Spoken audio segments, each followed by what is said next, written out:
E chegamos ao encerramento dessa primeira unidade, cuja abordagem é o custo do capital. Vamos analisar qual é a competência dessa unidade.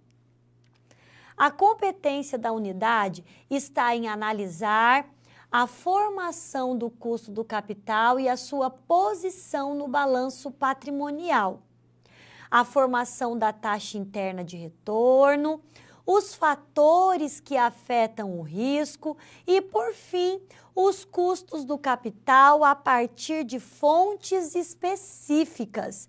Veja, toda a competência da unidade, ela está abordando o custo do capital, desde o entendimento de onde está esse custo de capital dentro de uma estrutura de balanço patrimonial. Sempre lembrando que uma empresa, ela só possui duas fontes de capital.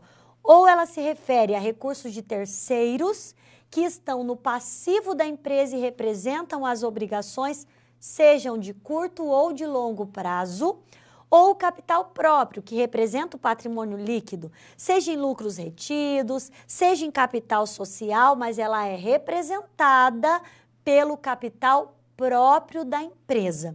E é claro que esse custo, ele representa qual é o valor que financia uma empresa, uma média, e a unidade primeira, ela vai ensinar o quê? O custo médio ponderado do capital, que é fazer uma média entre a utilização do que é pago de juros para o credor e o que o investidor está recebendo como retorno.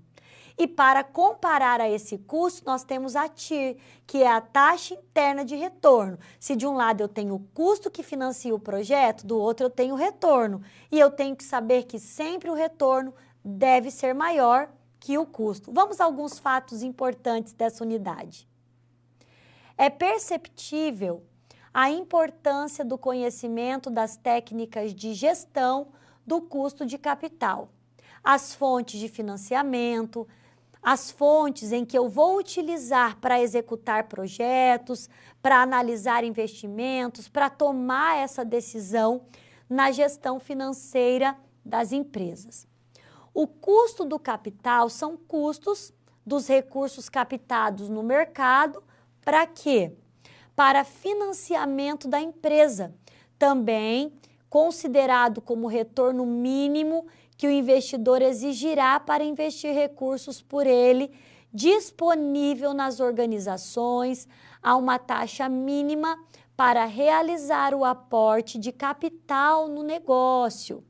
Então, veja bem, quando nós estamos falando em investimentos, e aí, na maioria das vezes, não há só o recurso próprio, muitas vezes deve-se incorrer a um empréstimo, a um financiamento, para executar um determinado projeto, como ampliação da fábrica, como aquisição de mais estoques, a reforma do comércio ou da prestadora de serviço. De qualquer jeito, exige-se a partir daí investimentos.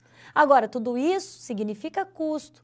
Se eu vou emprestar de fora, se eu vou obter recursos de fornecedores, eu tenho custo. Então, o banco já sabe quanto ele vai ganhar e eu já sei quanto eu vou pagar por isso. Agora, ao investir o meu capital, eu não tenho que ter uma taxa de retorno mínima que remunere o risco que eu vou correr de pegar o meu recurso e aplicar nesse negócio? Sim. Por isso que o custo do capital é tão importante. Por isso que é tão importante trabalhar essa média ponderada entre custo para o credor e custo que remunere o investidor. Vamos a mais alguns fatos importantes. Taxa interna de retorno, a famosa TIR. A taxa de retorno, ou taxa interna de retorno, ela precisa ser obtida por uma empresa sobre os seus investimentos para manter o valor de uma empresa inalterada. E ainda se trata de uma técnica utilizada para alternativas de investimento de capital, que ocorre quando o valor presente líquido, que vocês ainda vão aprender, vão trabalhar, o famoso VPL, que é obtido através da diferença entre o valor e os custos. Então, eu tenho um investimento que tem um valor de mercado, que é chamado de valor presente, e tem os custos, o quanto eu gastei para implantar. Nessa contraposição entre o que vale e o que custa, eu vou ver se deu retorno ou não. Se esse resultado aqui for positivo, significa que é um bom negócio, porque o negócio vale mais do que custa. Se for negativo, é ruim, porque custa mais do que vale. Mas quando nós falamos sobre a TIR, né, ela é uma técnica utilizada para alternativas de investimento de capital que ocorre quando esse VPL aqui, ou quando o valor presente das entradas de caixa se iguala a zero, né? Se iguala a esse investimento inicial, ou seja, é a taxa de desconto que iguala o VPL a zero, que faz com que haja uma igualdade. Então, eu tenho aqui uma contraposição entre o que custou e o que realmente trouxe de retorno. Então, a TIR é a única taxa que no cálculo do valor presente do VPL faz o VPL ser zero. Ou seja, faz dizer assim, então não houve nem lucro, nem prejuízo. Vale o quanto custa. Nós temos o risco do negócio ou risco econômico, porque não há como falar, né, sobre custo do capital, sobre análise de investimento sem falar de risco. Então, é importante aqui reiterar, né, ao longo de toda a unidade, até para chegar à competência da unidade, nós fomos falando sobre riscos. E eu coloco dois muito importantes aqui, que é o risco de negócio ou risco econômico, que diz respeito ao estado do lucro operacional ou do LAGIR, que é o lucro antes dos juros e do imposto de renda, como decorrência da variação das receitas da companhia.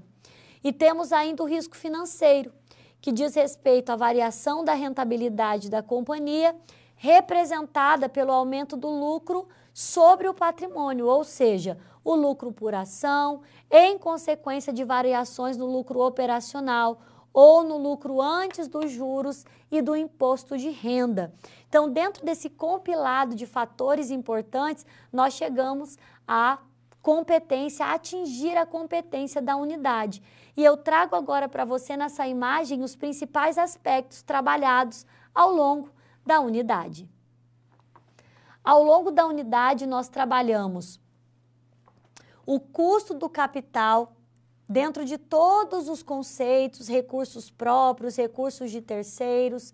Analisamos ainda custos de empréstimos de longo prazo, abordando, por exemplo, a utilização de debêntures ou a subscrição de ações, o custo dos lucros retidos quando a empresa não distribui todo o lucro sob a forma de dividendos e encerramos a unidade com o custo médio ponderado do capital, que é justamente trabalhar essa média entre o que a empresa utiliza de recurso próprio, recurso de terceiros e comparar com o possível retorno. No mais, estamos encerrando essa primeira unidade.